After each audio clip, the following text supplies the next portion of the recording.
ফ্রিজে হারপিক ব্যবহার করেছেন কখনো? ফ্রিজে হারপিক ব্যবহার করেই দেখুন আপনার ইলেকট্রিক বিল কম আসবে। আপনি কল্পনাও করতে পারবেন না সেটা কিভাবে সম্ভব। জানতে হলে পুরো ভিডিওটি দেখতে থাকুন। ফ্রিজের ইলেকট্রিক বিল যেমন কম আসবে, সেই সাথে আপনার ফ্রিজটা দীর্ঘদিন থাকবে নতুনের মতো। সেটা কিভাবে সম্ভব জানতে হলে পুরো ভিডিওটি দেখে নিন। তাছাড়া আমি আরও কিছু টিপস দিয়ে দিচ্ছি যা আপনাদের ফ্রিজকে দীর্ঘদিন ভালো রাখবে। সেই সাথে ফ্রিজে খাবার রাখলেও কিন্তু ফ্রিজের খাবার কখনো নষ্ট হবে না। গরমে কিন্তু এই টিপসটা কাজে লাগাতে পারেন। আপনারা ফ্রিজ সব সময় 4 থেকে 4.5-এর ভিতরেই চালাবেন। যদি আপনাদের ফ্রিজে বেশি লোড হয় সেক্ষেত্রে খুব বেশি হলে 5, এর উপরে কিন্তু যাবেন না। তাছাড়া আরেকটি কাজ করবেন, ফ্রিজে রান্না খাবার হোক বা যে কোনো খাবার হোক যখন রাখবেন তখনই অবশ্যই এভাবে ঢেকে রাখবেন। ফ্রিজে খাবার ঢেকে রাখলে যেটা হয়, এই খাবার কিন্তু সহজে নষ্ট হয় না। আমি এখানে অনেক রান্না খাবার রেখেছি, সব খাবারগুলো কিন্তু ঢেকে রেখেছি। আপনি যখন এরকম খাবার ঢেকে রাখবেন, বাইরের গরম বাতাস কিন্তু আপনাদের এই খাবারটাকে গরম করতে পারবে না। এই খাবারগুলো আবদ্ধ আছে বলে ঠান্ডাটা এখানে রয়ে যাবে, সেক্ষেত্রে কিন্তু খাবারগুলো সহজে নষ্ট হবে না। পাশাপাশি এই খাবারগুলো ঠান্ডা করার জন্য আর ফ্রিজ কারেন্ট টানবে না, সেক্ষেত্রে কিন্তু ইলেকট্রিক বিলও কম আসবে। এর সাথে আপনাদের আরও আমি কিছু টিপস দিয়ে দিচ্ছি। দেখুন আমি এখানে নিয়েছি একটি বাটির ভিতরে দিয়ে দিয়েছি ভিম লিকুইড। আপনারা কিন্তু অবশ্যই ভিম লিকুইডটাই দেবেন, এখানে কোনো রকম ডিটারজেন্ট পাউডার ব্যবহার করবেন না।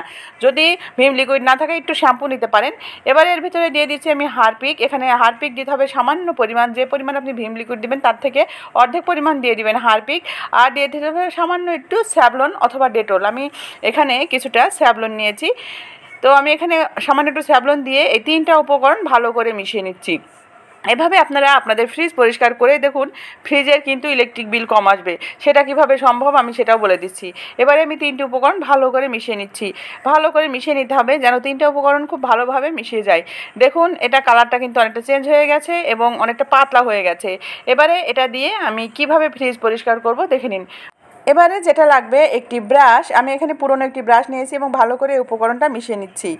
এবারে এটা দিয়ে কিভাবে ফ্রিজ পরিষ্কার করছি এবং এটা দিয়ে ফ্রিজ পরিষ্কার করলে কিভাবে আপনাদের ফ্রিজটা দীর্ঘদিন নতুনের মতো থাকবে সেটাও বলে দিচ্ছি এবং ইলেকট্রিক বিল কম আসবে কীভাবে সেটাও বলে দিচ্ছি। দেখুন ফ্রিজে যে রাবার থাকে, রাবারের ভিতরে কিন্তু অনেক পোকামাকড় এখানে বাসা বাঁধে। পিঁপড়া থেকে শুরু করে দেখা যায় মশা উড়ে উড়ে এখানে পড়ে এবং খাবারের টুকরো তো পড়েই। তো এভাবে দীর্ঘদিন পড়তে পড়তে কিন্তু এর ভিতরে যেমন ব্যাকটেরিয়া জন্ম নেয়, তেমনি কিন্তু একটা দুর্গন্ধের সৃষ্টি হয়। পাশাপাশি আরও একটি জিনিস হয়, রাবারগুলো কিন্তু আস্তে আস্তে নষ্ট হতে থাকে এবং যখন এখানে পোকামাকড় বেশি দিন থাকে বা খাবারের টুকরো বেশি দিন থাকে, রাবারগুলো কিন্তু আস্তে আস্তে লুজ হতে থাকে। লুজ হতে হতে কিন্তু তখন দেখা যায় বাহিরের এই গরম বাতাস ফ্রিজের ভিতরে প্রবেশ করতে থাকে। সেক্ষেত্রে কিন্তু ফ্রিজটা দ্রুতই নষ্ট হয়ে যায়, কারণ কম্প্রেসারের উপরে চাপ পড়ে।